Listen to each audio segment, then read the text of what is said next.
Hey guys, today we're going to answer a very tough question, which is how much better is the GT4 RS than your ordinary GT4? Now, you might think that that's an easy question because clearly the RS is the RS and the GT4 is just a standard car, but there's one big factor that the GT4 has that I don't know if all the upgrades on the GT4 RS are going to make it that much better. So today we're going to start off driving the GT4, which is actually my GT4. Then we're going to hop into YYZ Curator's GT4 RS and compare the differences and really see if the car is worth the price difference, worth the hype, and if it's a better car overall. Okay, so let's start. And as much as I would have loved to just start in the GT4 RS and, you know, feel a car that I don't have that much experience with it, I've driven them a little bit, but not a lot. I think the best way to do it is I'm going to drive my GT4 first so I can really tell the differences. So let me talk to you about my GT4. This has to be one of the best sports cars of all times. I'm not saying this just because I own one. I own one because that is the fact. So this car is 420 horsepower, 4-liter, flat 6, naturally aspirated, mid-engine, rear-wheel drive, manual. Like, it ticks every single box. Not only does it tick every single box, it lives up to the expectation. The car is so balanced that you can just toss it into corners so freaking well, any windy roads, and it has that good kick. Once you go over 4,000 RPM, it sounds pretty good as well, even though mine is stock. But man, I am so happy with this car. I've owned this for almost 3 years and I don't think I'm ever gonna sell it. This car is pretty much perfect. The thing that I really love about my car is not just the handling, not just the power, but pretty much, even if you drive this car regularly, which I do all the time, this car has 58,000 kilometers on it. It's a 2020. It just feels special. You know, you look at the inside and you get the Alcantara steering wheel, the white dials, the carbon bucket seats. It's just like a special occasion every single time you drive it. But even when you drive it slowly, this is one of the best feeling shifters I have ever felt.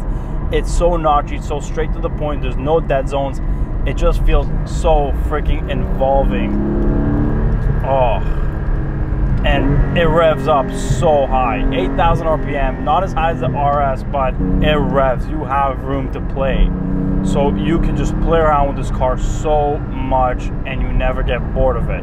Now, there's a few things that people do say that are a problem with this car, which, you know, you get used to them, but they could have been better.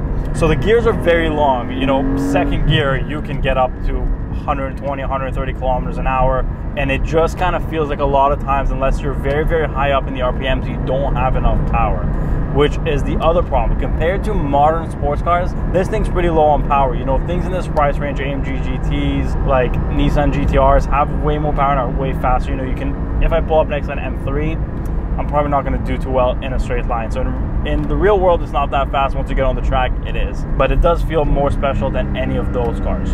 So that was the big criticism. You don't really ever get the power when you need it. And if you need it, you're going to be in such high RPMs, you're going to end up getting in trouble. And it's just not as accessible. The first thing I noticed when I get into a GT3 is how much more alive it feels. It's so hard to get back into this car after driving a GT3, especially like a 991 1.2. But you know, you get used to it and you learn to just kind of enjoy the little things in this car, the shifts, even if it's at normal speeds. The car just balances perfect. The car feels like it's just a part of you. Wherever you want to go, that's where the car's going to go, and it behaves so freaking well. This car is also about, in Canadian dollars, about $100,000 less than that car. So they fixed a lot of stuff. You know, they add a lot more power, a lot more aero. It sounds insane with that airbox, but the one thing that I love about the GT4 that you do not get in the GT4 RS is this manual transmission. You know, we're in an age where we're coming towards the end of manual transmissions. Everybody's going automatic, either just for faster speeds, or honestly, a lot of the buyers nowadays, they don't care. There's less and less real true car people that just want to feel the car, that don't really care about the stats and just want to have fun. And this is pretty much the last of an era. This is a mid-engine rear-wheel drive manual car, and just losing that manual makes you feel like you step a little bit away from this era, from the era that we all love, that we all enjoy, that we all kind of live for. These are the cars that go up in value. These are the collectible cars. These are the cars that people just wake up on Sunday morning and just want to take for a rip. So because of all of this and what I love about my car, it would take a lot for me to really believe that the $100,000 extra for the 4RS is going to be worth it. But right now we're about to go switch and I'm going to hop in the GT4 RS and let's see what the hype is all about. Okay, so we are in the very loud inside GT4 RS. Now, for those of you guys who haven't been following my channel for a while or are new, we did a full European delivery of this car around June. And we took it around the craziest roads in Nürburgring, everything with this specific car. So if you want to check that out, it was a pretty cool series. But now let's get to the matter that we're dealing with today. How much better is this car than the regular GT4?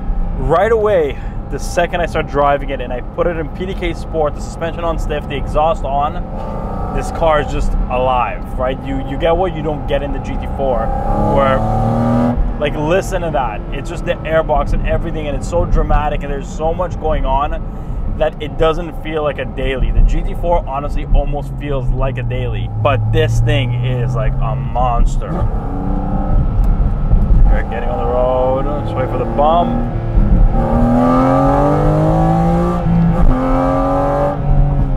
And the dual clutch is so freaking good. Obviously, I would rather the manual. I think most of us would. But if you're gonna have a dual clutch, this is the dual clutch to do. But oh, how can you not love that sound? That is freaking crazy. That airbox makes such a big difference. It doesn't even translate on camera. I was watching the Matt Farah review of this. It didn't sound that good on video, but once you're in the car, oh my God, like, this is insane. So the one thing that I did notice, you do get the power plant from the GT3, but you can tell the suspension and all that is not quite as advanced as that. Now, I don't think that's a bad thing because it gives you that more raw feeling. You don't get rear wheel steering. It does feel like a GT4 with a lot of stuff added onto it in a different engine, but that makes the car just so aggressive and so raw. Oh, you know what? I don't care that much that it doesn't have a manual. It's still, oh my God. But the power difference is pretty big. The car pulls nicely, but once you get to high speeds, it slows down a little bit. This car has the same engine as the GT3, just slightly changed it up to fit a mid-engine configuration rather than a rear engine. And the interior is slightly different. It's a YSEC package. You have the carbon fiber looks slightly different. The shifter is slightly different. But all the little bits and pieces just add up. You have your carbon fiber mirrors. You have your louvers on the hood. Like, the bigger spoiler, like this crazy big spoiler. If you thought the GT4 spoiler was aggressive, this is so much more. Like, full Alcantara dash.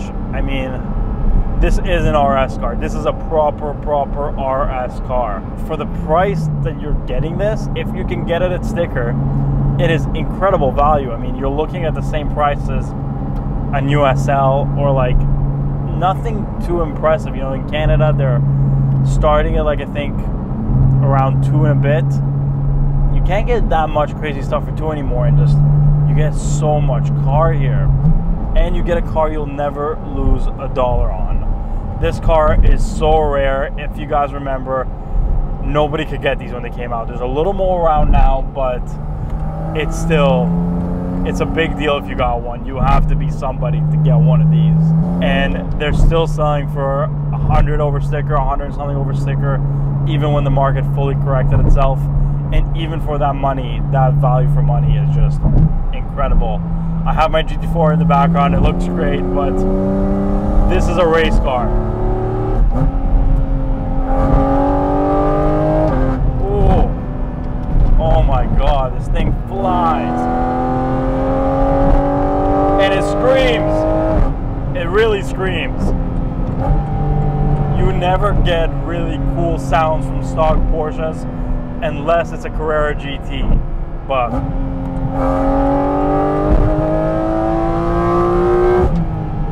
9,000 RPM breadline, just what a car. This car is an event. This is not a sports car. This is a supercar. By any definition of the word, this is a supercar. So now that we're off the highway and we're not too excited and we can think with some logic and sense, how much better is this car than a GT4? Short answer, a lot better. Like a lot better. This car is so much more alive. All the little things that were wrong in the GT4 have been fixed. The gears are a lot shorter. It feels like you have power for pretty much all of the rev range.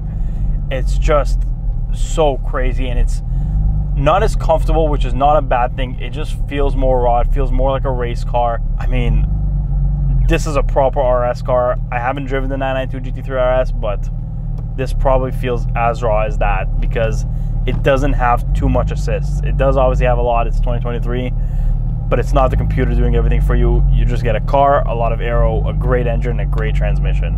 That's kind of what it feels like. And I got to drive one of these on the track at the factory, and it was insane. Like, it was so crazy, and it sounded so good, and you could just shove it into any corner at any speed pretty much, and it will grip. But this car is a special occasion. The GT4, I'd say that's more of a daily. So if I had to answer this, this is the real answer. The GT4 RS is not a replacement for the GT4. They're two completely different cars that are just based off the same chassis. This is a race car with a dual clutch transmission that needs to be as fast as possible, as crazy as possible, just literally only focus on track. The GT4 is a car you can drive and enjoy and shift your own gears every single day without getting tired of it, without getting uncomfortable, being able to have a conversation. It's not too loud. So they're two very different cars, which is why YYZ Curator, that owns this specific GT4 RS, has decided to keep his GT4 as well. He has a gentian blue GT4.